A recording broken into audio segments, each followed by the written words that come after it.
Hey, this is the LEGO Marvel Infinity Saga Infinity Gauntlet. This is in the same line or series of sets as the helmets and heads and busts and such that they've been doing for superheroes as well as Star Wars stuff up to this point, and uses the exact same style of stand for the sake of comparison. So the overall cross-section of this is very similar to one of those heads or helmets, but the height here is greater because a head would come up to about here, roughly. You see a lot of shininess, and that's a good thing because most of that shininess comes from drum lacquered gold parts, some of which are new for this year, and their production quality is generally very good. It's a little bit deluxe to get this many parts, but as I turn it around, you see less and less of that shine and more of just a plain dark tan.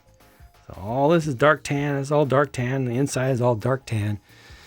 This is trying to go for a bronze look, so it's not trying to be 100% gold and shiny. You know, it's not the Infinity Gauntlet when it was first forged or whatever. So I can understand a good reason for it to not be all gold. And I think that the compromises here are pretty good. But I personally would have liked to see a little bit more of the gold and also a little bit more contrast in just some areas. Now, this does not only exclusively use the dark tan and the gold. For instance, this is actually pearl gold, the molded plastic gold color, which is completely different. It's a different hue, has a completely different look. You can see more of that inside of the joints up here, down inside here. This joint, however, actually uses even another color.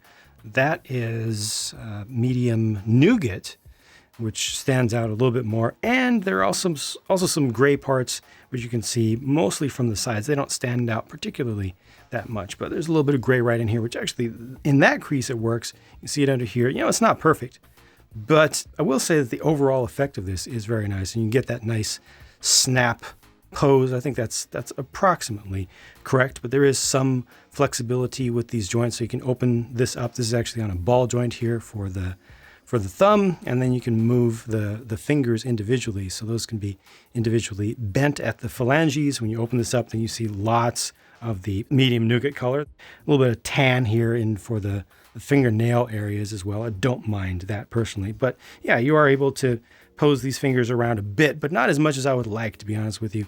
I would like to see them a little bit more posable.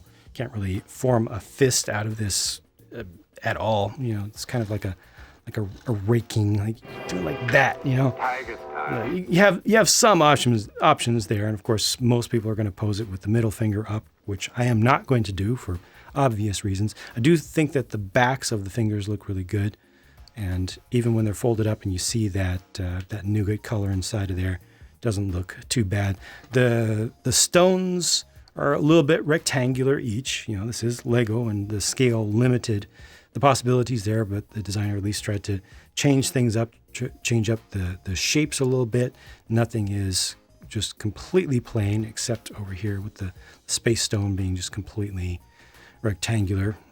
Time stone gets just a little stud at the end of it. I'm very glad that they went with the trans bright green. It looked like it might have been just a regular trans green from some of the pictures, but no, this picks up a lot of light from the environment and makes it look kind of like it's glowing. My favorite area on this whole thing, though, I think is probably here. At least when I was putting it together, I liked this, and then coming all the way down here, all of this is shaped up pretty nicely. It just has some nice designs, and with so much of the gold used there, that really shines. Just draws my eye in, personally. It's a surprisingly rectangular build down here. Most of this is just on 4 planes that come in from the cardinal side. So most of this is built upon just flat plates. And then you got this is built on just flat plates. This is built on flat plates, and they just come together at the perfect angle here. They're really locked in place at an angle where you have very little gapping. I like this shape down here. That's pretty good, the transition from the side there. And then this is a separate sub-assembly here. It's a little bit fragile, but it can be placed at a slightly different angle to help smooth this in. This is an add-on small sub-assembly. There's a mirrored version of the same on this side to help fill in some of that space. It's a little bit fiddly, you know, it's not the strongest thing, but it's very important for this overall. And just generally speaking, you know what? This looks good on display, I think. It's definitely a conversation starter. The size is pretty good.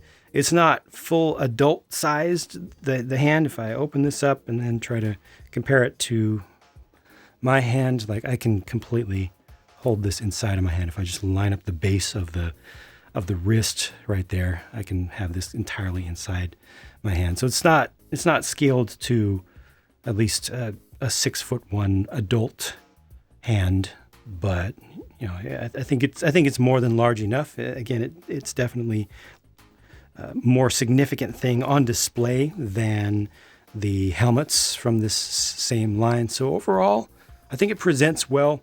I think the build process was plenty enjoyable for it.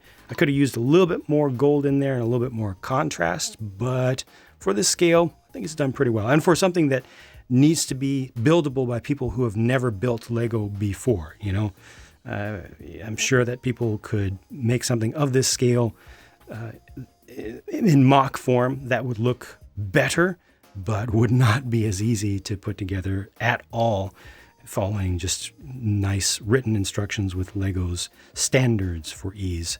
Real quick, these are the few leftover parts.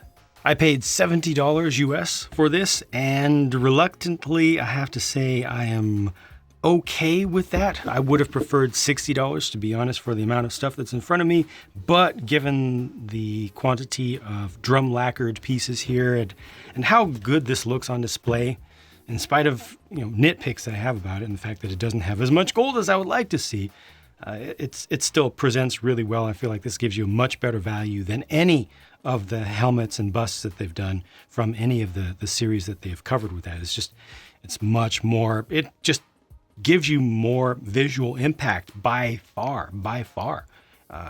It feels like a lasting thing. Like I said, even people who are not fans of this franchise, if they see this on display, they'll be like, what is that? Whoa. Okay, that's interesting. That's actually really cool. And it's made of Lego? Really? Huh. So much gold. It's so shiny. And then they'll want to, you know, mess around with posing the fingers, and inevitably they'll raise the middle finger and be like, see what I did?